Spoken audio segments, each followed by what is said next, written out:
Flight AI 171 जो एक उड़ान जो कभी पूरी नहीं हुई।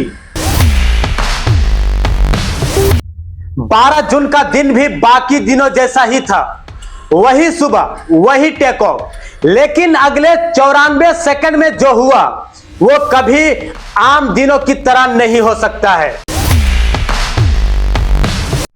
भारत के इतिहास की सबसे भयानक और दर्दनाक घटना एयर इंडिया 171 की दुर्घटना को देखा गया और अब इस हादसे के ठीक 1 महीने बाद आ गई है उस भयानक त्रासदी की पहली रिपोर्ट।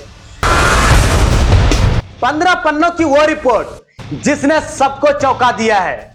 सब देखकर इस वक्त हैरान है।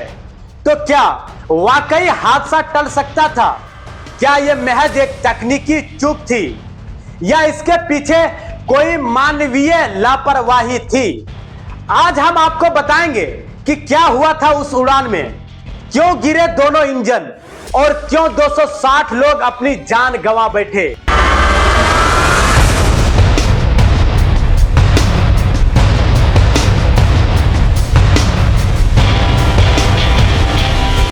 नमस्कार, मैं हूं नूरानी मैमून और आप देख रहे हैं आयान फास्ट न्यूज।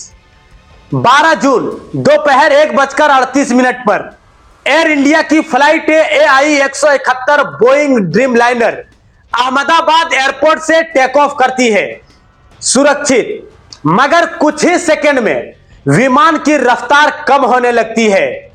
ऊंचाई मिलनी चाहिए थी लेकिन विमान नीचे झुकने लगता है।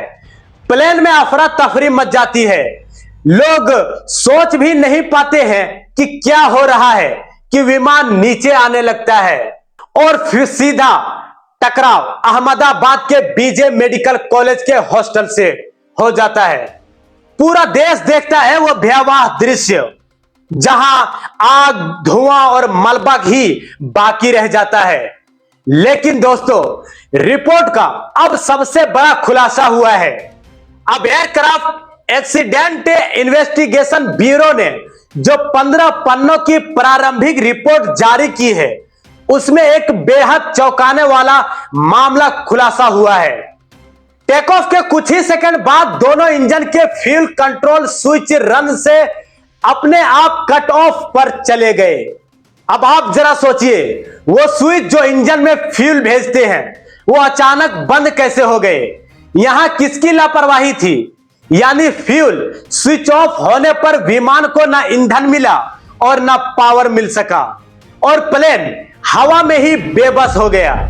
दोस्तों, पायलट्स के बीच आखिरी बातचीत क्या हुई थी?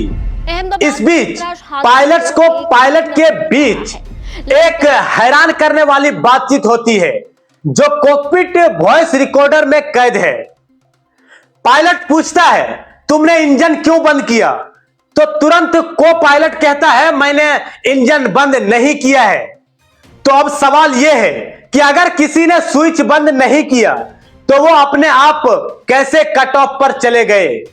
क्या यह कोई टेक्निकल फॉल्ट था या सॉफ्टवेयर ग्लिच या फिर कुछ और इस हादसे का सबब बना है? रिपोर्ट्स में बताया गया है कि पायलट्स ने इंजन को दोबारा स्टार्ट करने की कोशिश की। इंजन 1 ने थोड़ी देर बाद रिस्पॉन्स करना शुरू किया, लेकिन इंजन 2 कभी भी रिकवर नहीं हो पाया।